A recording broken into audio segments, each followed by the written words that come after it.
안녕하세요. 바른투자 커뮤니티 주식부자 양성소 멘토를 맡고 있는 이빨 톡톡입니다. 자, 오늘은 일단 시황에 대한 이야기를 한번 해볼까 해요. 2020년 4월 2일. 오늘 이제 제작한 영상이고요. 자, 기다리는 조정은 나오지 않는다. 전부 다 지금 조정을 기다리는 자금들이 굉장히 많아요. 얼마 전에 뭐 예탁금이 45조를 넘어갔고, 지금은 예탁금이 더 쌓였을 수도 있죠. 예탁금이라는 건 뭐예요? 대기자금이에요, 대기자금. 근데 개인들의 대기자금인데 지금 수급 주체가 뭐예요? 자, 개인 투자 자금이에요. 개인 자금이 지금 수급 주체입니다. 그러니까 그동안에 이제 외인 수급만 보던 사람들은 어때요? 지금 반등이 들어온 동안에 외인은 계속 팔았습니다. 반등이 들어온 동안에 외인은 계속 팔았는데 이걸 누가 받쳐서 올렸어요? 개인 자금이 올렸죠. 자, 외인 수급만 보면서 포지션을 취했으면 전부 다 거꾸로 갔다는 소리예요. 자, 수급의 주체가 누구냐에 따라서 흐름이 달라지는데 그동안에 10년 이상 동안 항상 수급 주체는 외인이었어요. 딱 개인이 수급 주체였을 때는 2007년도에 고점에서 버블 키울 때하고 2008년도에 폭락 구간에 바닥에서 개인 자금들이 잡았다가 자, 조금 올라오니까 외인한테 다 떠넘겨주고 진짜 상승장은 다 외인들이 수익을 거뒀죠. 요번에도 개인 자금들이 그렇게 될지 어쩔지는 봐야 되겠죠. 이제 어느 정도 올라온 다음에 거기에 대해 단기 차익 실현 욕구가 강해진단 말이에요. 근데 개인 자금이 지금 신규 자금이라고 봤을 때 자, 수익에 대한 심리적인 요인이 작용할 수가 있어요. 그래서 어느 정도 반등이 나온 다음에 1900포인트, 2000포인트 구간이 저는 이제 반등에 이제 기술적 반등의 막바지 구간이 그 정도라고 보고 있는데 그 구간에 들어온 다음에 이 자금이 만약에 외인한테 다 넘어간다거나 하면 자, 그때는 이제 또 본격적으로 외인이 수급 주체가 돼서 날릴 수도 있단 말이에요. 개인이 그때까지 꾸준히 산다 그러면 자, 버블까지 개인 자금들이 수급 주체일 수도 있겠지만 그렇게 되길 바래요. 그런데 그게 될지 어쩔지는 이제 상황에서 보고 이제 말씀을 드려야 되겠죠. 이 수급에 대한 부분들이라든가 저는 수급은 단기 수급은 절대 보지 않습니다. 봐봐야 괴리율만 크고 선물 포지션이라든가 선물 포지션은 한순간에 옵션, 선물 포지션, 한순간에 청산이라든가 뭐 이런 것들이 가능하기 때문에 굉장히 왜곡이 심하고 괴리가 심해요. 그래서 그런 부분들을 체크를 하면 오히려 엇박자를 타게 되는 경우가 확률이 훨씬 높습니다. 확률적으로 그러니까 선물 포지션이랑 연동해서 이제 계산을 하게 되면 엇박자의 확률이 훨씬 커요. 그래서 그런 수급들은 저는 이제 체크를 하지 않고요. 장기적인 1년 이상의 수급 요런 것들을 보고 이제 체크를 합니다. 회원분들한테 그 부분들은 회원방송에서 꾸준히 이제 이야기를 하고 있죠. 그러면 지금은 이제 개인이 사는 동안에는 계속 갈 거란 말이에요. 그렇게 봐야 돼. 이제 이 수급이 이제 외인으로 넘어가는 구간부터 오히려 단기적으로 조정이 나올 수 있는 포지션이다라고 보는 게 합리적이에요. 왜냐면 이제 외인이 자금이 들어오면 어때요? 자, 해칭 자금이 들어올 거거든요. 그러니까 뭐 공매도가 그동안에 깔려있다라든가 뭐 이런 부분들 3월 달에 보면 공매도 금지가 진행이 됐고 이게 6개월이니까 일단 9월 정도에 끝나잖아요. 그러면 이 해칭 자금들이 이제 여기에서 만약 지수가 가파르게 올라가면 외인들 해칭 자금이 들어올 수밖에 없어요. 외인이든 기관이든. 그러면 그 부분이 오면 요거는 단기 고점이라고 볼 수가 있고 만약에 이 구간이 흔들고 간다 그러면 자, 공매도가 또 이제 쌓여가려는 포지션들이 오게 되면 또 바뀌겠죠, 수급 흐름이. 그런 부분들을 장기적으로 체크하면서 그냥 참고만 하는 거지 기본은 여기에다 두는 게 아니고 기준은 항상 같이 해둬야 됩니다. 요 부분을 이제 오늘 짚어볼 거예요. 요 부분을 이제 짚어볼 거고 자, 지금 보면 제가 두 가지 이야기를 했습니다. 코로나가 1번 시장이 이제 본격적으로 가기 시작하려면 코로나가 꺾이는 추세 흐름이 확인이 돼야 된다. 자, 유럽에서 지금 보면 이탈리아하고 뭐 스페인이고 요런 게 이제 완화 추세로 들어가는 것들이 확인이 되고 있습니다. 이 흐름은 중국에서 먼저 만들어졌고 자, 그다음에 한국으로 넘어오고 그다음에 지금 유럽으로 간 거죠. 유럽까지는 이제 완화 추세로 들어섰어요. 이제 마지막에 남은 게 어디예요? 미국은 이게 다음 주에 나올지 다다음 주에 나올지 모르겠지만 이게 완화 추세로 가면 이제 더 이상 코로나라는 이슈는 시장에 영향을 주지 못한다고 생각을 하면 돼요. 그러면 지금 구분음선까지 왔다라고 볼 수 있거든요. 자, 두 번째는 뭐예요? 유가. 자, 유가 뭐예요? 제가 그런 얘기를 했죠. 4월달, 5월달에 이제 분기 실적이 발표가 되는데 1분기 실적이 다 안 좋을 거라고 지금 예상을 하고 있기 때문에 안 좋다 그러면 조정이 들어올 수는 있는데 여기에 이제 변수가 뭐냐면 자 유가가 만약에 러시아에서 4월에 감산 합의가 이야기가 나오고 하면 어떻게 해요? 자 이게 묻힐 거라 그랬죠. 실적 이슈는 묻힐 거라 그랬죠. 지금 이게 나온 거거든요. 증산 안 한다 그러거든요. 아직 사우디랑 무슨 뭐 협상이 되진 않았다. 뭐 이게 나오면서 또 하나가 나온 게 뭐예요? 미 셰일 기업 중에 파산. 이걸 악재라고 생각하는 사람이 있어요. 셰일 기업의 파산이라는 이야기가 지금 나오고 있는데 이게 연쇄 파산으로 가는 게 아니냐 막 이런 이야기들이 나오고 있죠. 근데 자 지금 가장 경쟁력이 떨어지는 회사가 이제 파산을 한 거란 말이에요. 이 중에 어느 정도 살아남고 이제 끌고 가려고 하면 어때요? 지금 굉장히 안 좋은 회사들 어차피 파산을 시켜야죠. 돈 집어넣어봐야 밑 빠진 독에 물 붓기니까. 근데 미국 이제 정부에서 이제 이 보조 들어가면서 러시아하고 사우디하고 협상을 하려고 하면 뭐가 필요해요? 미국 기업들, 셰일 기업들이 감산하면 되거든요. 그동안 사우디하고 러시아하고 증산을 계속 감산을 하는데 셰일 기업들만 계속 증산해갖고 얘네만 수혜를 봤다. 그래갖고 얘네가 우리보다 더 잘 팔아먹어. 그러니까 총 이제 오일을 파는 그 총량에서 지금 미국이 1위로 올라섰단 말이에요. 상용국들보다 더 많이 팔아먹는 거죠. 그러니까 이게 이제 배알이 꼴리는 거죠, 러시아하고.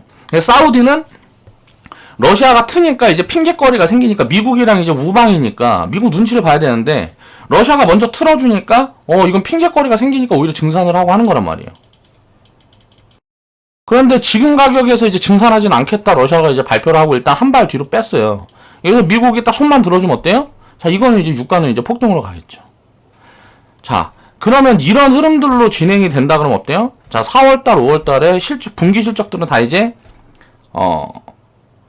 잡힐 거란 말이에요. 또 거기에다가 호주연이 또 하나가 있는 게 뭐냐면 반도체 기업이라든가 뭐 마이크론에서 먼저 시그널을 줬어요. 미국 마이크론에서 자, PC 수요라든가 이런 것들은 다 감소를 해갖고 디램이 뭐 여기에서는 이제 뭐 손해가 났는데 이제 클라우드가 그러니까 빅데이터 뭐 클라우드 수요가 폭발적으로 증가하면서 서프라이즈가 나왔단 말이에요. 지금 삼성전자하고 SK하이닉스 분기 실적도 요런 부분에 대한 기대감이 굉장히 커요. 그리고 중국에서 또 이제 경제 지표를 발표를 하는데 중국에서 이제 뭐 취업 실업 지표라든가 이런 것들이 발표가 돼서 이게 완전 작살 났거든요, 이게. 그러니까 해고는 굉장히 많고 뭐하고 하는데 기업들의 무슨 뭐 요런 지표들은 경제 지표는 잘 나오고 있어요. 예상보다 훨씬 잘 나오고 있단 말이에요. 그럼 뭐예요? 기업엔 타격이 실질적으로 없고 자, 서민들한테만 타격이 죽어라고 가고 있는 거예요. 다 자르고 기업들은 내 살 길 찾겠다. 그러니까 기업들은 오히려 손해가 크지 않은 상황이라는 거죠. 그럼 뭔 말이에요? 자, 경제는 계속 힘들 거란 말이에요. 지금부터 1, 2년 동안 계속 힘들겠지만 증시는 날아갈 거예요. 요렇게 생각을 하면 됩니다. 그리고 나서 2분기가 보면 어때요? 이제 2분기가 이제 사상 최악의 실적이 나올 가능성이 지금 굉장히 높아지고 있죠. 근데 이게 2분기면은 우리나라 보면 4월에서 6월인데 4월달, 5월달에 만약에 코로나가 잡혀버린다 그러면 6월부터 또 괜찮을 수 있거든요. 그러면 2분기 실적이 또 생각보다 안 나쁠 수 있어요. 왜? 실적은 그러니까 가이던스는 굉장히 최악을 얘기를 할 텐데 그것보다 괜찮으면 또 어때요? 요건 오히려 서프라이즈라고 얘기가 실적은 안 좋게 나와도 서프라이즈 측면에 반영이 가능할 수 있다는 거죠. 3분기는 거의 뭐 이제 코로나만 이게 확실히 이게 미국이 줄어들고 국경 봉쇄만 풀리고 뭐하고 하면 3분기부터는 거의 뭐 이건 뭐 예정된 수순이니까 굉장히 좋을 게 이제 전 세계적으로 부양책이 엄청 들어가 있어서 세금을 깎아주니까 어때요? 기업들이 기존에 이익을 내던 부분들이 예를 들어서 세금으로 뭐 40% 됐으면 이익에서 뭐 40%는 아무튼 몇 프로 됐으면 거기에서 감산하고 뭐하고 하는 그 세금이 줄어들고 하는 부분들이 이익에 다 반영이 되고 뭐하고 하고 또 요렇게 되면 어떻게 될까요? 고용 같은 경우도 이제 실업 지표가 그냥 뭐 고용 지표가 최악이거든요. 지금 미국이고 뭐고 뭐 이게 최악인데 요런 게 또 폭발적으로 증가할 수가 있단 말이에요. 고용 지표라든가 이런 것들이 3분기부터. 그렇게 되면 어떻게 될까요? 시장은 빠르게 날아갈 거라는 거죠. 요런 부분에 지금 집중을 해야 됩니다. 지금 두 가지 악재 요인이 이런 부분들이 있어요. 거기다가 지금 자 미국이 중국이랑 붙어보자 해갖고 무역 분쟁을 시작했죠. 그리고 유럽이랑 붙어보자 그래갖고 무역 분쟁을 시작을 했죠. 지금 시기에 무역 분쟁을 할 수가 없어요. 이게 또 호재예요. 이게 대형 호재예요. 중국이랑 뭐 관세 유예를 하자. 일단 상황이 이러니까 지금 이런 이야기들도 나오고 있습니다. 나오고 있는데 부인을 하고 있는데 상황이 더 안 좋아질 것 같으면 그런 카드도 꺼내겠죠. 그럼 어때요? 교육이 전 세계 교육이 또 급팽창할 수 있는 거죠. 이런 부분들까지 유럽이랑은 어때요? 자, 관세 뭐 부과하고 뭐하고 하겠다 막 했다가 코로나 이슈가 딱 불거진 다음에 어때요? 이 상황에서 지금 트럼프가 유럽이랑 또 관세 때려버리고 하면 어떻게 되겠습니까? 작살 나니까 안 하고 있죠, 지금. 자, 요런 부분들이 진행이 되고 이게 회복이 되기 전까지는 이런 이슈들이 나오지 않을 거라는 거죠. 이것도 사람들이 집중하고 있지는 않지만 굉장한 호재 요인입니다. 여기서 더 이상 확산되지 않을 거라는 게 지금 거의 확실시 되고 있는 거니까요. 그러면 유가라든가 코로나 요 부분에서만 어떤 해결책이 나오면 어때요? 기업 실적이고 경제는 빠르게 좋아질 건데 기업이 먼저 좋아지겠죠. 그리고 실물 경제로 오는 데까지는 시간이 걸릴 거고. 그래서 실물 경제는 어떻게 돼요? 안 좋겠죠. 그리고 나머지 기업이 이제 벌어들이는 이익이라든가 이런 부분들이 먼저 회복이 되고 이게 나중에 실물로 내려오는 거죠. 그럼 실물 경제가 조금 괜찮아진다 싶을 때부터는 시장은 버블로 가 있을 거란 말이에요. 이런 부분들에 대한 이해를 해야 됩니다. 지금 다들 대기 자금이 기다리고 있죠, 조정을. 자, 이제 1600 밑으로 빠지면 사야지, 1500 밑으로 빠지면 사야지, 야, 1300 갈 거야, 1000포인트 갈 거야. 아무런 근거도 없이 그냥 떠도는 거란 말이에요. 뭐 기술적 분석? 그림 맞추기 해서 그냥 씨부리는 거예요. 자, 가치에 대한 분석을 해가지고 결국은 시장은 역사적으로 가치에 맞춰서 움직였다는 게 항상 증명이 됩니다. 그러지 않은 적이 한 번도 없어요. 그런데 가치를 이야기를 하지 않고 그림 맞추기만 이야기해가지고 단기적인 변동성이 이럴 거다 저럴 거다 되도 않는 이상한 소리만 하고 있단 말이에요. 다. 지금 1900포인트 밑에서는 그냥 무조건 박아야 됩니다. 그냥 조금 조정이 들어오는 것 같으면 그냥 박아야 돼요. 그러니까 물론 막 올라가고 있을 때 따라잡는 거는 항상 좋은 포지션은 아니기 때문에 그냥 조정이 좀 들어오는 것 같으면 담아야 돼요. 뭐 장중에라도 당일이라도. 자, 어저께 오늘이 이제 고포인트의 마지막 막바지 포인트가 아니냐라고 생각이 되거든요. 자, 요 부분에 대한 이제 가치에 대한 부분을 그러면 나는 이제 한번 짚어보자는 거예요. 나는이 아니고 우리는 이제 한번 짚어보자는 거예요. 긴 호흡으로 큰 그림을 봐야 된다는 거죠. 2020년도에 지금 기업이익이 얼마나 나올까를 지금 보면 90조, 100조 벌면 코스피는 1900, 2000포인트가 적정 가치거든요. 지금 그러면 1500포인트, 1700포인트까지 빠진 이유는 뭐냐? 기업이 70조, 80조 벌 거다라고 과하게 해석을 했는데 이게 만약에 100조 벌어버리면 1900포인트까지 올라오는 거예요. 자, 그럼 올해 이익이 지금 4월이니까 아직은 모르는 거 아니냐. 그쵸? 코로나에 대한 이슈라든가 불확실성이 있으니까 이런 부분들이 애매하니까 자꾸 심리적으로 왔다 갔다 하는데 이런 부분들이 확인이 되는 어떤 근거들이 하나씩 쌓여가면 시장은 먼저 반영을 한다는 거죠. 그리고 나서 어떨까요? 이런 이슈들이 끝나면 2021년도를 보기 시작할 거란 말이에요. 부양책이라든가 이런저런 기대감으로 자, 순식간에 버블로 진행이 될 수 있는 그런 가능성들이 있다. 2020년도에는 얼마 벌까?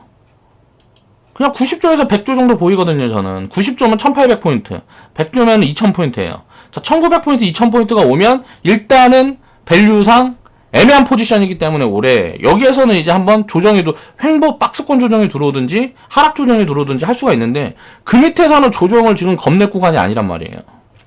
아까 이야기했던 코로나라든가 자, 유럽에서 이제 확진자 감소세가 확인이 됐고 미국만 이게 나오면 돼요.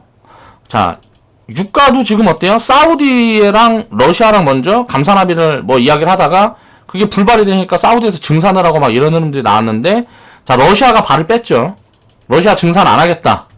라고 코멘트가 나왔단 말이에요. 지금 미국 셰일 기업들이 증산을 할 수 있어요? 지금 증산을 할 수 있어요? 증산 못 해요. 그쵸? 자동 감산이에요. 파산하는 기업들 파산하고 지금 감산하고 하면 어떻게 돼요? 자, 사우디만 이제 감산 결정하면 어떻게 될까요?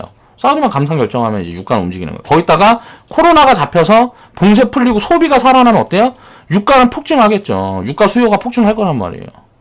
그러면 이런 것들은 뭐 시간 문제지 정해져 있는 거죠. 유가 같은 부분은.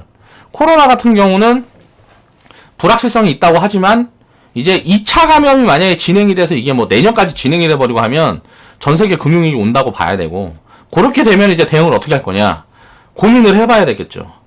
그렇지만 그렇게 온다 그래도 현금을 많이 만드는 건 지금 밸류에서는 아니라고 생각하기 때문에 그렇게 진행이 되면 그걸 확인하고 어떻게 해야 될지에 대한 고민을 해볼 거예요. 그렇지만 지금은 그럴 가능성은 굉장히 작다라는 거죠. 이미 유럽에서도 감산세 보여주고 이미 중국하고 한국에서 시그널을 준 거거든요. 중국은 이제 뭐 거의 끝났잖아요. 이제 뭐 봉쇄도 다 풀고 지금 이제 공장도 가동하고 하면서 지금 이게 시작이 되고 있고, 그동안에는 이제 공장에서 빨리빨리 찍어갖고 달라 그러는데 중국에서 지금 이거 확산세 막아야 되니까 안 돼. 공장 지금 뭐 이렇게 안 돼 하고 있는데, 지금은 공장을 재가동 시켰는데 사줄 나라들이 없으니까 이게 자동 감산이 되고 있는 그런 구간이란 말이에요. 미국하고 유럽이 중국처럼만 돼버리면 이거는 뻔하거든요. 지금 한국도 어때요? 이제 코로나 거의 잡혀가는 흐름으로 보여주고 있죠. 자, 유럽도 이제 그런 시그널들이 나오고 있단 말이에요. 자, 이제 미국만 이제 그런 시그널이 나오면, 이거 보니까 유럽이고 중국이고 한국이고 중국, 한국, 유럽, 미국 이런 흐름으로 가면서 결국 잡히네 라는 스탠스만 딱 만들어지면 시장은 폭발적으로 움직일 거라는 거죠. 그런 부분들을 생각을 해야 됩니다. 자, 과거에 기업 가치를 계속 주가를 따라간다는 걸 항상 증명을 해주고 있어요. 자, IMF 때 그 이후에 이때는 어때요? 20조를 벌 때예요. 그러니까 그럼 20조를 벌면 적정 가치가 얼마여야 되냐? 자, 400포인트가 적정 가치인 거예요. 400포인트가 적정 가치인데 이때 성장률 같은 게 좋고 뭐하고 하니까 조금 더 줘서 400에서 한 600? 요 정도 적정 가치인 거란 말이에요. 그 자리에서 왔다 갔다 하다가 이제 이익이 늘어나면서 어때요? 자, 주가가 움직인 거란 말이에요. 이때는 70조를 벌었으니까 1400에서 밸류를 많이 줘도 1600까지만 가야 되는데 지수가 2000포인트까지 갔어요. 그러니까 버블이 심하게 껴 있었던 거죠. 그러니까 버블을 빼면 한 마이너스 30% 정도 빠져야 되는데 거기에서 이제 금융위기가 왔으니까 이익이 하단이 더 늘어나면서, 자, 70조 벌다 40조 벌었으니까 800포인트가 맞단 말이에요, 적정 가치가. 자, 근데 이제 800, 900에서 그래서 바닥 잡고 움직인 거잖아요.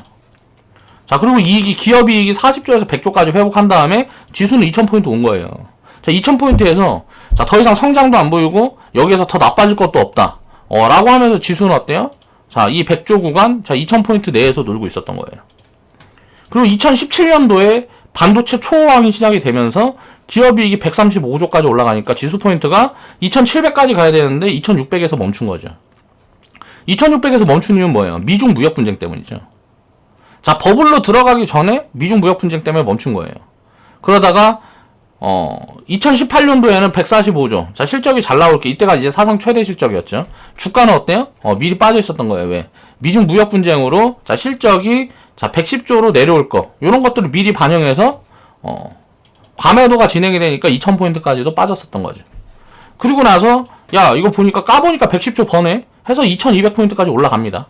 자, 110조면 2200포인트예요. 자, 이렇게 맞춰서 가는 거예요, 항상. 가치에 맞춰서 가는데 그 자리에 더 올라갈 때도 있고 더 빠질 때도 있고 이런 버블과 침체는 항상 만들어지는 거죠. 주가가 단기적으로 움직이는 건 심리적인 요인에 의해서 움직이니까. 그러면 결국은 제자리까지 가는 건 뭐예요? 자, 여기에 맞춰서 결국은 제자리에 맞춰지는 거예요.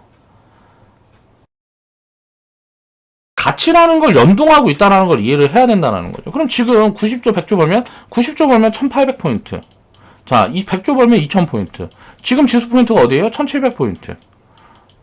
자, 아직 단기적으로 상승 여력이 남아있네. 자, 근데 2021년도엔 2018년도에 145조 벌었는데 자, 미중 무역 분쟁 이런 것 때문에 마이너스 20% 정도 디스카운트 돼서 15% 정도 디스카운트 돼서 요거 벌었단 말이야. 근데 서버 수요라든가 이런 것들은 더 늘어나고 있고, 반도체가 만약에 폭발적으로 지금 움직이면 어때? 서프라이즈 좀 찍히고 뭐고 하면 이때 당시에 삼성이 44조인가 벌었거든요. 2018년도에. 근데 이게 지금 2021년도 추정치가 한 40조 정도 보여지는데 여기서 서프라이즈 10% 정도만 나오면 이거 이상 넘어가거든요. 그러면 2018년도에는 자, 반도체라든가 IT 기업들 말고 다른 기업들은 사상 최악이었어요. 그러니까 사상 최악의 업황이었다고. 근데 이제 교역이 확대되고 뭐하고 하면 그 부분에서 많이 올라갈 수 있거든요. 그러면 150조 가면 2021년, 2022년에는 제가 생각했을 때는 150조에서 200조가 가능하다고 보고 있거든요.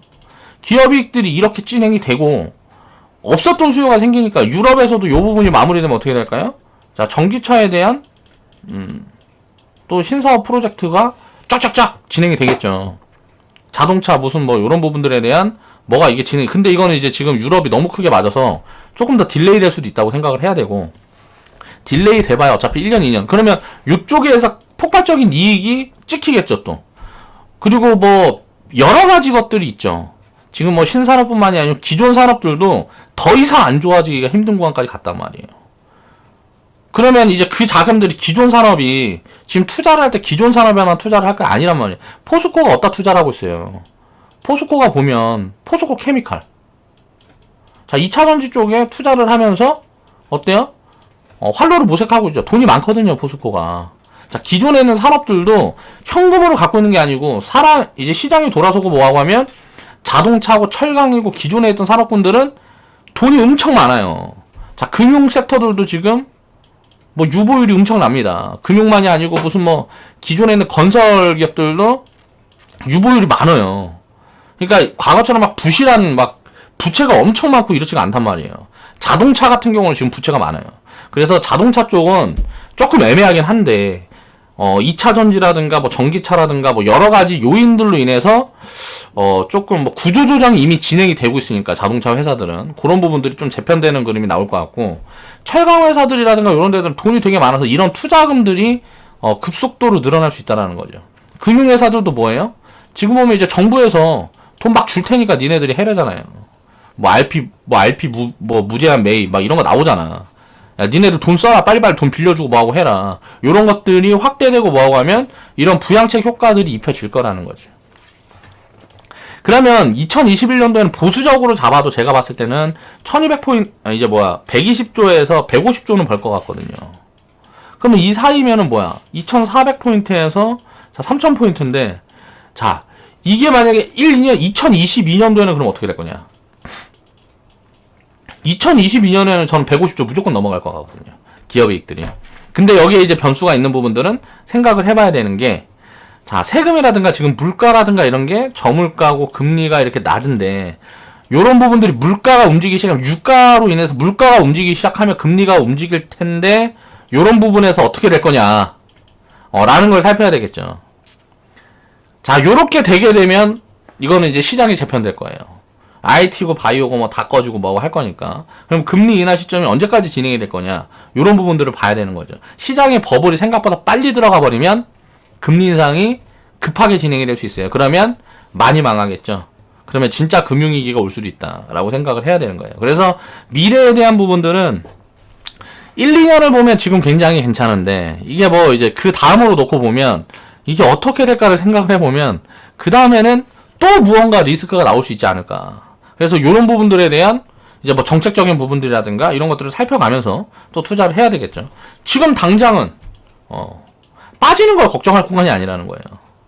부양책이 무제한으로 나오겠죠. 지금 4월 달에는 또 미국에서 4차 부양책 이야기를 하고 있어요. 뭐 3차인가 4차인가 부양책 얘기를 하고 있어요. 여기다 더 하겠다는 거. 돈 여기까지 이렇게 풀고 뭐하고 했는데 더 하겠다라는 거거든요. 왜? 달러라는 걸 갖고 있으니까 미국은 쓸 카드가 많은 거예요. 그러면 요 흐름을 전 세계가 따라가는 거죠. 물론 이게 지나고 나면 미국이 요런 부분들의 후유증이 어떻게 올지 모르겠지만 그런 부분들은 이제 뭐 체크하면서 보는 거고, 당장 1, 2년은 요런 부분들이 무조건 입혀질 거라는 거죠. 자, 그러면 2020년, 2021년도에 돈 벌 기업들이 일단 확실해 보이는 건 지금 이제 IT인데, 그리고 나머지들은 이제 좀 봐야 되는 거죠. IT 말고 나머지들은 이 회복 흐름이 2021년보단 2022년도에 폭발적으로 회복이 될 것 같은데, 요런 흐름들을 이제 상황을 봐야 되겠죠. 이게 좀 빨라질 수도 있고 늦어질 수도 있는 거니까 그런 흐름들을 체크하면서 봐야 되고, 지금 일단 기업이 벌어들일 게 90조 100조 정도 보여지면 일단 1900포인트 2000포인트 가 있어야 되는데, 지금 이 밑에 있으니까 지금은 신경 쓸 필요가 없다라는 거죠. 그런 관점이고, 이 밑으로 빠지는 건 그러니까 왜 걱정을 하냐 이거예요. 그냥 빠지면 더 사는 거 없으면 그냥 견디면 되는데, 요런 부분으로 봐야 되는 거고. 자, 이게 IMF 때 보니까 이때가 이제 IMF 때인데, IMF 없다 그래갖고 여기서 50% 빠졌는데, 이때도 버블이, 자, 이때보다 버블이 더 심했을 때이기 때문에, 자, 그 버블만큼 더 빠진 거라고 보면 됩니다. 자, 그래서 마이너스 70%가 빠졌죠, 고점에서. 자, 여기에서 요거 빠진 것도 거의 50% 정도 되죠. 자, 이렇게 증시가 빠진 다음 IMF도 올라올 때를 보면, 이때는 버블이 꺼진다, 완전 침체 국면 기업들이 다 망하고 뭐하고 한 다음에 어때요? 돈을 벌 기업들이 없으니까 버블로 간 거거든요. 자, 지금 코스닥 흐름을 보면 이게 재현될 가능성도 있다라고 보여지거든요. 근데 이때랑은 조금 흐름이 다른 게 뭐냐면 되도 않는 뭐 이런 것들이 막 움직이는 게 아니고 무언가 그림이 보여지는 기업들이 굉장히 버블을 크게 키우는, 지금 뭐 시즌 같은 거 버블 키운 거 보면 이거는 무슨 뭐 밸류를 뭐 20배 30배만 준다 그래도 1, 2년 후 실적을, 이게 서프라이즈가 얼마가 나올지 모르지만 20배 30배 준다 그래도 지금 뭐 3배 정도 비싼 가격이니까, 물론 지금 주가가 단기간에 좀 많이 내려와서 자, 그 버블은 어느 정도 해소가 됐지만, 이러면은 이거는 이런 버블들이 기하급수적으로 늘어나게 되면 이제 시장은 또 이제 위험 신호가 올 수 있거든요. 과거 닷컴 버블이 생겼다가 꺼지면서 이게 우리 나라에 아무런 도움을 안 준 게 아닙니다. 이 닷컴 버블이라는 게 우리나라를 크게 불었기 때문에 삼성전자, 네이버, 카카오가 만들어졌다고 생각하시면 돼요. 이번에 바이오 버블이 또 진행이 될 수가 있을 것 같아요. 그렇게 되면 셀트리온, 삼성바이오로직스, 그리고 HLB 이런 기업들이 이제 주도를 하면서 움직일 거라는 거죠. 자, HLB는 그동안 제가 계속 안 좋은 이야기만 했지만, 안 좋은 이야기만 했던 이유는 뭐예요? 중국에 있는 항서제약이라는 데가 리보세라닙으로 인해서 지금 보면 무슨 뭐 이런저런 돈을 많이 벌고 있단 말이에요. 실질적으로 이 약으로 돈을 많이 벌고 있어요. 그런데 이게 이제 HLB는 중국에서 벌어들인 돈에 아무런 연계성이 없기 때문에 이게 뭐 미국이라든가 다른 데서 뭐 해봐야 이게 얼마나 되겠냐. 아시아가 거의 뭐 위암 치료제 같은 경우는 뭐 60%에서 뭐 90%? 그러니까 절반 이상, 과반수 이상이 거의 아시아 시장인데, 아시아 시장의 또 대부분은 또 중국인데, 요 판권이 없기 때문에 이거는 뭐 별게 없다라고 기존에 생각을 했던 거죠. 근데 HLB가 이제는 중국에서 처방이 나가고 하는 부분들에 대해서 캐시카우가 만들어졌어요. 그 뭐라 그래야 되지? 여기에서 벌어들인 돈은 그거 받는 걸 뭐라 그래? 아무튼 로열티를 받게 되는 이제 구조로 갔단 말이에요. 그럼 이제 캐시카우가 생겼기 때문에 망할 위험이 없어지는 거예요, 거의. 그리고 또 여기에 대해서 이제 뭐 지금 위암 치료제인데 폐암 뭐 1차 치료제, 지금 뭐 3차 치료제인데, 3차 치료제인가 2차 치료제인가 3차 치료제인데, 3차 치료제는 거의 뭐 죽을 사람들 처방하는 거라서 별게 아닌데, 지금 2차 치료제로 또 임상을 하고 있고, 또 폐암 같은 부분에는 지금 1차 치료제 임상을 하고 있거든요. 만약에 이게 1차 치료제로 만들어져 버린다 그러면 이거 초기 환자까지 다 들어가는 거기 때문에 여기에서는 어마어마하게 돈을 많이 벌 수 있거든요. 그럼 이건 블록버스터가 될 수도 있을 가능성이 굉장히 높아졌다라고 봐야 돼요. 지금 우리나라 임상 기업들 중에는 거의 저는 HLB가 이제 최선호주라고 봐야 될 것 같아요. 그러니까 이 밸류가 지금 밸류를 체크하기는 어렵지만 뭐 기하급수적으로 늘어날 수 있는 그런 모멘텀을 가졌다라고 봐야 된다라는 거죠. 물론 그렇다고 이제 뭐 몰빵 때리고 하면 안 되겠죠. 그냥 비중만 낮춰. 이거는 그러니까 단순 바이오가 아닌 구간까지 들어섰다라고 봐야 되거든요. 자, 셀트리온 같은 경우는 지금 이제 뭐 주가가 좀 급등이 나와갖고 이거는 애매한데, 자, 이런 부분들이 지금 자리에서 뭐 3배, 4배 막 이렇게 올라가 버리면 이제 이게 버블이 시작되는 거거든요. 요런 버블이 시작되면 어떻게 될까요? 바이오 버블이 시작되면 시가총액이 굉장히 높아지면서 이게 뭐 지금 코스닥 지수가 500포인트, 600포인트 있는데 이게 뭐 2000포인트, 3000포인트까지 갈 수도 있는 거거든요. 자, 지금 버블이 4배, 5배만 입혀져 버리면 이런 게 가능한 구간이 되니까, 그렇게 되면 중소형주들은 막 날아가 버리겠죠. 근데 이런 버블이라는 거는 절대 다 먹으려고 그러면 안 됩니다. 이런 버블이 생긴다 그래도 이 버블의 30%, 자, 10%에서 30%만 먹으면 돼요. 버블을 전부 다 먹을 수가 없어요, 절대. 버블이라는 건 가치 판단이 안 되기 때문에 이 수익은 절대 다 먹을 수가 없는 게 뭐냐면 언제 꺼질지가 모르기 때문에, 꺼지면 90%가 꺼지는 거니까. 그래서 분산을 해서 계속 분산을 해서 관리를 해야 된다라고 생각을 해야 되는 거고요. 이런 바이오 버블이라든가 헬스케어 쪽 버블이 진행이 될 수 있는 그런 여러 가지 조건들이 지금 보여진다. 그러면 우리는 어떻게 봐야 될까요? 지금 성장 섹터는 아까 이야기한 것처럼 기존 스탠스가 기존에 유지가 되는 거예요. IT하고 헬스케어 쪽에 비중을 이렇게 갖고 가는 거예요. 자, 여기에서 이제 변경 포지션을 보이는 시그널을 기다려야 되는 거예요. 자, 금리. 시장이 다시 좋아지고 안정세로 접어들고 금리가 올라가는 시점의 흐름이 보이면 이때는 빠르게 줄여야 된다라는 생각을 하고 있어요. 지금은 이제 버블이 아니지만 버블 국면에 들어가 있는데 요런 시그널이 나온다. 그러면 버블은 꺼집니다.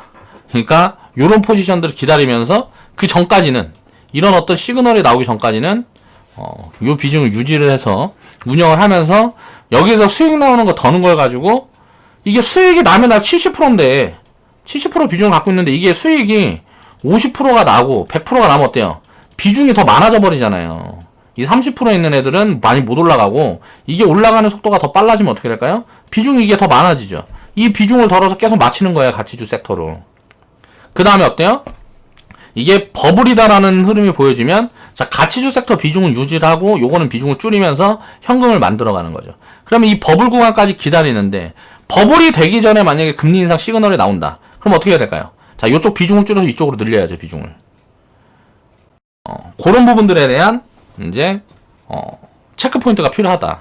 왜냐하면 금리 인상이 진행이 되게 되면 가치주 섹터가 밸류 매력이 훨씬 높으니까 밸류 매력 높은 섹터로 자금을 빠르게 이동을 해줘야 되는 거죠. 상승여력이 더 큰 쪽에 이동을 해주고 이게 버블이 아직 없기 때문에 비중을 많이 줄이면 안 되는 거죠. 근데 버블에 진입을 했다 그러면 확실히 비중을 줄여가는 어떤 그런 전략이 수립이 돼 있어야 된다. 그러니까 시장은 이렇게 가치를 따라서 움직인다라는 걸 이해를 해야 됩니다. 제가 생각했을 때 2021년, 2022년대에는 이 자리를 넘어갈 수가 있을 거라고 생각을 해요. 이런 추세선이 이렇게 그려져 있다 그러면 이 자리를 넘어서면 이건 자 버블이 오는 거기 때문에 이런 버블이 오게 되면 준비를 해야 되겠죠. 이게 3천이 가든 4천이 가든 5천이 가든 3천 위에서 요거는 이제 버블로 치닫고 있는 구간이라고 생각을 해야 되거든요. 이게 뭐 10,000포인트까지 갈 수도 있는 거잖아요. 이걸 알 수가 없기 때문에 버블 구간에 뭐 인버스를 막 왕창 산다던가 이렇게 되면 그것도 또 리스크하단 말이에요. 버블이 어디까지 진행이 될지 모르기 때문에. 인버스라는 거는 이제 레버리지 비용이기 때문에. 그러면 그 부분을 관리를 하면서 할 수 있는 그런 시스템들을 또 제가 짜놨으니까 나중에 그 부분들은 회원분들한테 자, 입혀드리겠습니다. 자, 그 다음에 자, 코스피, 코스닥이 훨씬 강하다. 코스피보다. 자, 그래서 이제 일단은 헬스케어 쪽으로 수급이 급하게 들어가는 이유는 당연하겠죠. 코로나라는 이슈 때문에 지금 보면 어때요? 다른 산업군들은 다 안 좋을 것 안 좋을 것 하고 있으니까 헬스케어는 별 상관이 없으니까 먼저 움직이는 거거든요. 반등 구간이 올 때.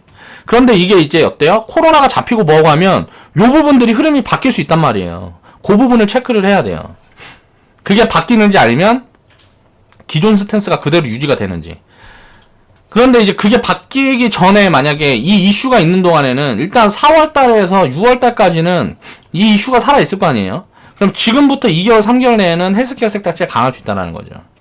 이 비중을 지금 막 새로 막 채우기에는 사실 살짝 부담스럽긴 해요.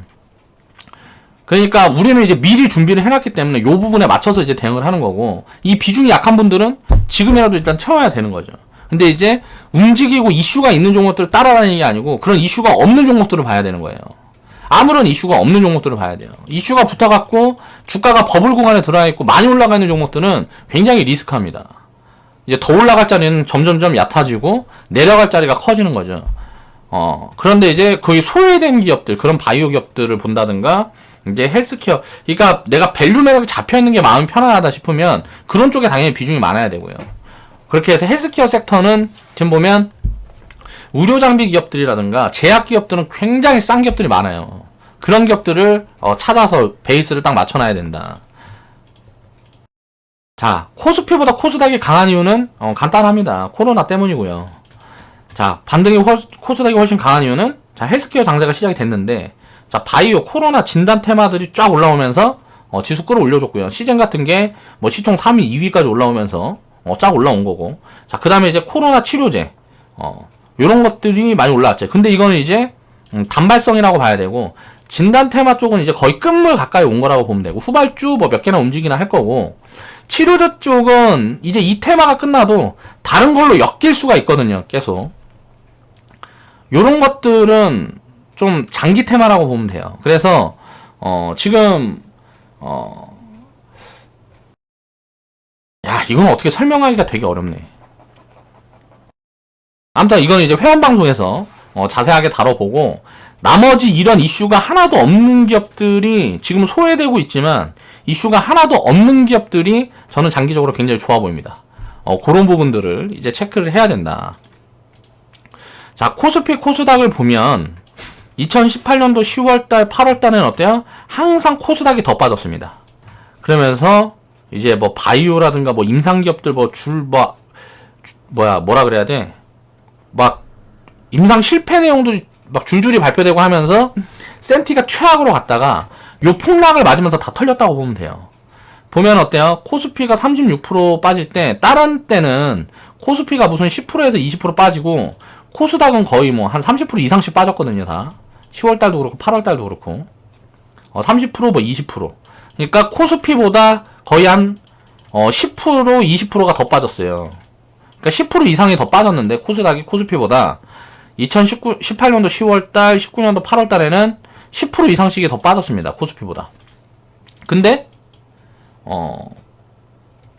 지금 보면 2020년도 3월달에 폭락이 나올 땐 보면 하락폭이 비슷해요. 그리고 반등폭이 아예 다르죠. 자, 코스피는 지금 뭐 21선 밑에 있고 코스닥은 지금 21선 위에 올라오면서 저항 구간까지 지금 돌파를 해내는 흐름들이 만들어지고 있단 말이에요. 아직 코스피는 저항 구간까지도 한참 남았어요. 이때 생겼던 괴리가 이때 지금 메워주고 있는 거예요. 이제 이게 디커플링이 해소되고 있다라고 생각을 하시면 되죠. 그럼 지금은 중소형주가 훨씬 강할 거고, 자, 섹터로 보면 헬스케어가 제일 강하고, 요런 흐름들이 이렇게 지나고 나야 확인이 된단 말이에요. 자, 회원분들한테 요런 부분, 제가 헬스케어를 담아갔던 시점이 언제예요? 자, 18년도 11월, 12월. 이때부터 적극적으로 막 편입하기 시작했단 말이에요. 반도체 줄이고, IT 줄이고, 헬스케어 해갖고, 헬스케어 비중, 뭐 20%, 30%까지 늘려라 하면서, 계속 코멘트 드리면서, 요렇게 진행이 됐던 게 지금, 디커플링이 메워지면서 확인이 되고 있죠. 요런 흐름들을 항상 이해해야 됩니다. 이걸 미리 봐야 돼요. 그럼 뭔 말이냐면, 자, 이렇게 디커플링이 벌어져 있을 때 괴리가 벌어져 있잖아요. 이 괴리가 벌어져 있을 때 이 괴리는 메워진다라는 걸 이해를 해야 된다는 거죠. 그래서 여기에 배팅이 들어가야 되는 거예요. 남들이 다 쳐다보고 있는 게 다 이쪽에 반도체만 다 쳐다보고 있었기 때문에 괴리가 그만큼 이게 어때요? 상대적으로 밸류가 더 이상 이제 먹을 게 많이 없어지는 구간까지 가고, 그 다음에 이제 괴리가 벌어져 있는 쪽에서 기회가 나오는 거란 말이에요. 이 괴리가 벌어져 있을 때 대응을 하는 거예요. 요 구간에서 이제 대응을 하고, 자, 괴리가 메워지는 구간이 만들어질 때 어때요? 또다시 그런 것들을 이제 재분산을 하고, 아까 이야기한 것처럼 코로나가 잡히는 흐름들이 보이고 뭐하고 하면 어때요? 이제 이쪽보다는 여기가 더 강할 가능성이 높단 말이에요. 요 시점이 그러니까 이제 분기 실적이 지나가고 4, 5월 이후에는 코스피가 더 강할 가능성이 높아요. 코스닥보다. 아니면 비슷하게 가든가. 지금부터는 비슷하게 가든가 코스피가 더 강할 가능성이 높다는 거죠. 그래서 IT 섹터 비중을 적극적으로 담아야 되는 거예요. 지금은. 헬스케어보다 IT 섹터 비중이 많아도 상관없습니다. 지금 구간에서. 그런데 이런 부분들에 대한 이제 뭐 체크를 해가면서 서서히 줄이고 늘리고에 대한 포지션들을 스스로 고민을 해보고 여기에 대한 전략을 수립을 해야 되는 거죠. 자, 여기에 대한 정리를 제가 이제 회원분들한테 이제 해드릴게요. 자, 이제 여기에서 조금 더 올라오고 뭐하고 하면 헬스케어 쪽 비중은 지금은 이제 35% 얘기를 하고 있어요. 35% 이야기를 하고 있어요. 자, 조금 더 지나서 이제 코로나가 잡히는 흐름 정도 보이면 이거는 이제 한 15%에서 25% 정도. 자, 25%보다 한 15%에서 20% 정도로 비중을 줄이고 이쪽이 다시 40%뭐 이렇게 늘어나야 된단 말이에요. 40%에서 뭐 45% 이렇게 늘어나야 된다.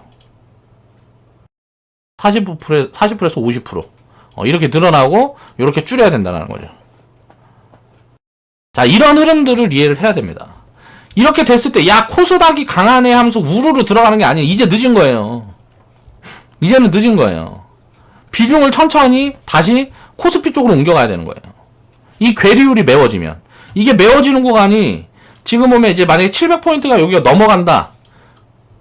그리고 코스피는 이제 뭐 1900포인트, 2000포인트 뭐 여기 있는데 많이 머물러 있고 코스닥은 여기 넘어간다. 그럼 이건 이제 비중을 빠르게 줄여가야 되는 거예요. 그때까지는 천천히 줄여가는 거죠. 자, 코스닥이 시세가 출발한다 그러는 구간이 요 자리를 넘어가면은 이제 추세가 시작하는 흐름으로 바뀌죠. 그러면 오히려 비중을 줄이는 거예요. 요런 부분들에 대한 이해를 해야 됩니다. 자, 중소형주 장세가 지금 시작이 되고 있죠. 대형주에 목매지 말란 말이에요. 지금도 중소형주가 훨씬 싸요. 지금 보면 사면 어때요? IT 사면 삼성전자만 사고 있잖아요. 개인 투자자들이. IT에서 중소형주가 훨씬 세거든요. 지금 코스피 지수가 1724포인트입니다. 자, 대형주 지수가 1714포인트예요. 중형주 지수가 1709포인트예요. 소형주 지수는 1390포인트인데, 자, 이게, 자, 가격으로 보면, 뭐 20%, 뭐 30%가 디스카운트 돼 있잖아요. 소형주가. 근데 밸류 체크를 해보면, 대형주보다 20, 30%가 디스카운트 돼 있어요. 소형주들이. 밸류를 보면.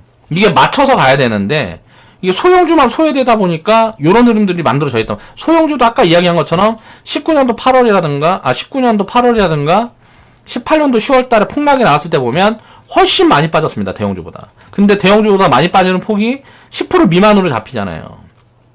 자, 반등이 나올 때 어때요? 중소형주는 21선 위로 다 들어서가지고 지금 대형주는 요 박스권에 갇혀있죠. 자, 대형주는 반등폭이 18%밖에 안 나와요. 자, 빠지는 폭이 36%인데 지금 반등폭이 한 18%밖에 안 나온다고. 한 3분의 1 정도밖에 반등이 안 나왔어요. 그쵸? 근데 중형주하고 소형주는 여기서 조금 더 올라가 버리면 거의 2분의 1까지 반등이 나오는 거 아니란 말이에요. 중형주는 바닥권에서 27% 반등이 들어왔고 소형주는 30% 반등이 들어왔고. 자, 이 괴리율을 맞추는 작업을 지금 또 하고 있는 거죠. 여기서 이제 소형주들이 더 올라가고 더 치고 올라가고 하는 부분들이 만들어지면 어떻게 돼요? 또 비중을 리밸런싱을 해주는 거예요. 그래서 항상 먼저 괴리율이 벌어졌을 때, 이 이전에 괴리율이 벌어졌을 때, 자, 중소형주에 대해서 자, 미리미리 배팅을 해놔야 이렇게 괴리율이 메워지는 구간에 자, 지수보다 아웃퍼폼을 할 수 있는 거란 말이에요. 이런 부분들에 대한 전략을 미리미리 수립을 해야 된다는 거죠.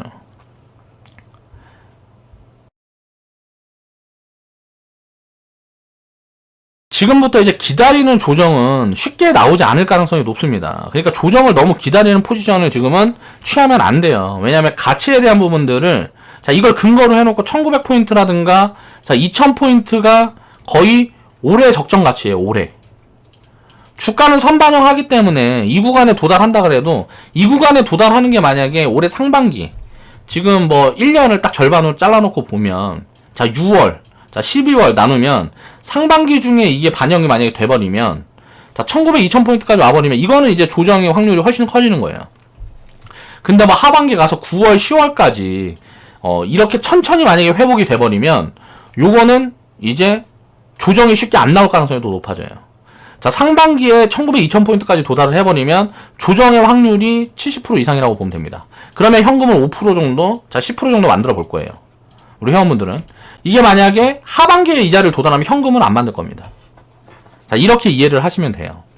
그리고 지금 이제 뭐 예탁금이라는 거는 주식을 산 자금이 아니에요. 지금 이거는 놀고 있는 자금이거든요. 들어올 자금이라는 거예요. 나중에 지수가 높아지고 계속 올라가는 흐름들 보이면 어때요? 야, 빠지길 기다려야지 하면서 밑에서 기다리다가 올라가는 구간에는 어때요? 이거는 이제 나중에 뛰어드는 거예요. 비트코인 같은 것처럼. 막 뉴스 나올 때는 500만원, 1000만원일 때 막 뉴스가 나오다가 딱 물 때는 이제 2000만원 되면 꼭지에서 엄청 들어가는 거죠. 야, 이거 계속 간다. 왜? 가치라는 거 판단을 안 하니까 변동성을 보고 대응을 하거든요. 그러면 감정적인 대응을 하면서 요렇게 되는 거예요. 그래서 요런 꼭지잡이가 안 나왔으면 하는 마음이 있어요.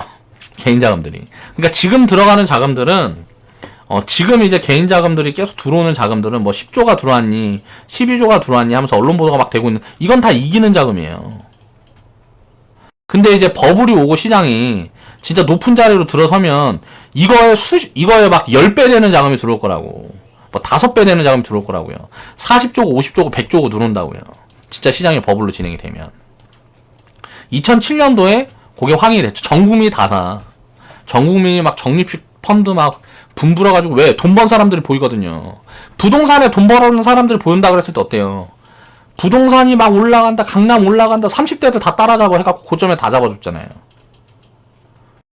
우리나라의 허리를 받쳐야 되는 30대가 지금 제가 봤을 때는 고점에 다 잡아준 것 같거든요. 이거 부동산 막 움직인다, 강남 불패 막 하면서 막 책 엄청 팔리고 뭐 세미나 같은 거, 부동산 관련 세미나 뭐 이런 거 하면 사람 바글바글하고 막 그렇게 될 때 어때요? 30대가 요거 다 받아줬다고. 어떻게, 제가 봤을 때 뻔하거든요, 이거는. 자, 증시도 그렇게 되면 또 그렇게 될 거예요. 그러니까 참 이런 것들이, 참 아이러니하죠. 그러니까 좋은 기회일 때는 사람들이 공포에 겁에 질려 있고, 진짜로 뭐 위험한 구간일 때는 사람들이 환호를 하면서 막 다 따라다니는 거죠, 이렇게. 시류에 휩쓸려서 따라다니는 거죠. 자, 투자를 하는 사람들은 항상 기준이라는 거를 가치에 두고, 대중이랑 같이 움직이면 안 돼요. 대중이랑 다르게 움직이려는 노력을 해야 됩니다. 이런 부분들에 대한 이해를 해야 돼. 가치를 기준으로 놓고 움직이면 다르게 움직일 수밖에 없어요. 항상 그렇거든요. 자, 대중이 어때요, 지금? 삼성전자만 사는 것도. 아까 이야기했던 것처럼 어때요? 자, 지금 보면 어때요? 중소형주가 셀 건데. 지금부터는 중소형주가 셀 것 같은데. 자, 지금 보면 어때요? 자, 코스닥이 훨씬 셀 것 같은데. 물론 이게 이제 장기 자금으로 운영을 하고 뭐하고 한다 그러면, 저는 이제 수익이 나는 구간은 충분히 나올 거라고 생각을 하고 있습니다. 물론. 그렇지만, 그렇게 먹을 게 많이 없어 보이거든요. 이쪽은. 제가 생각했을 때. 그래서 아쉬운 거죠. 삼성전자보다 삼성전자에 납품하는 기업들을 공부를 해서 사면 훨씬 좋을 것 같은데, 이제 요것만 보는 거예요. 이제 뭐, 바이오 같은 경우도 마찬가지겠죠. 바이오 같은 경우도 전부 다 삼바. 무슨 셀트리온 헬스케어만 보겠죠. 지금은. 과거에 이제 신라젠 막 이런 거 볼 때, HLB 보고 막 할 때, 자, HLB를 저는 이제 지금 봐야 되는 거 아니에요 생각하는데, 이제 지금은 이제 셀트리온 헬스케어 삼성바이오로직스만 보겠죠. 자, 이런 것들이 참 애매한 거죠. 셀트리온 헬스케어가 막 상한가 들어가고 하니까, 그 다음에 이제 대주주가 팔았어요. 대주주가 팔아먹으면서 그 꼭지에서 그걸 다 개미들이 잡아줬거든요. 자, 이런 흐름들이 항상 반복되는 이유가 뭘까를 생각을 해야 되는 거죠. 참 아쉬운 부분이다. 그래서 이런 부분들에 대해서 한 번씩 생각을 해보고, 항상 시장은 이렇게 가치에 맞춰서 움직인다라는 걸 이해를 하고, 가치의 변동이라는 거를 정확하게 예측을 할 수가 없기 때문에, 이런 부분에 대해서 이런 변동이 오지만 결국은 계속 장기적으로 우리나라 기업들은 성장을 하면서 돈을 더 많이 벌 거라는 거를 이제 이해를 하고 있으면, 이렇게 툭툭 터지는 거에 대해서 불안할 필요가 없단 말이에요. 경제라는 건 영원히 성장할 수밖에 없는 구조를 가지고 있으니까. 그래서 이제 빠지는 거는 걱정을 하지 않아도 돼요. 항상 올라가는 거에 소외되는 부분들을 걱정을 해야 되죠. 여기에서 이런 버블 구간이 증명이 됐을 때, 자, 이 버블에 안 따라잡는 게 엄청 어려운 거예요. 버블 구간이 오면 이거는 경계해야 되거든요. 저축도 주식으로 하다가 이런 버블이 확인이 되는 구간에 주식으로 하면 안 돼요. 계속 빠지는 자산이 금이라든가 채권 투자를 해야 된단 말이에요. 저축을 금이나 채권으로 하는 거죠. 그래서 그거를 요런 게 나올 때 이제 이동을 해야죠. 다시 주식시장으로. 이런 이제 자산의 이제 포트폴리오라는 게 항상 준비가 돼 있어야 되는데, 그렇게 이해를 하고 있고 가치에 대한 부분들이 맞춰져 있어야 요런 게 되는 거죠. 지금은 이제 금도 팔아야 될 때지만, 금도 이제 팔던가 비중을 줄여야 될 때인 거죠. 그리고 나서 주식으로 계속 저축을 늘려가야 되는 구간인 거고, 이게 다시 막 이제 코스피가 3000포인트 넘어가고 뭐하고 하면 주식 비중을 다시 줄여가면서 금이라든가 채권 비중을 높여야 되는 구간이 되는 거예요. 그러니까 시장 가치보다 너무 버블이 확대되어 있다 라는 판단이 들기 전까지는, 자, 주식시장에서 두려워하지 않을 수 있는 그런 어떤 뭔가 기준을 잡아놓고 운영을 해야 된다는 거죠. 자, 오늘 방송 마무리 하겠습니다.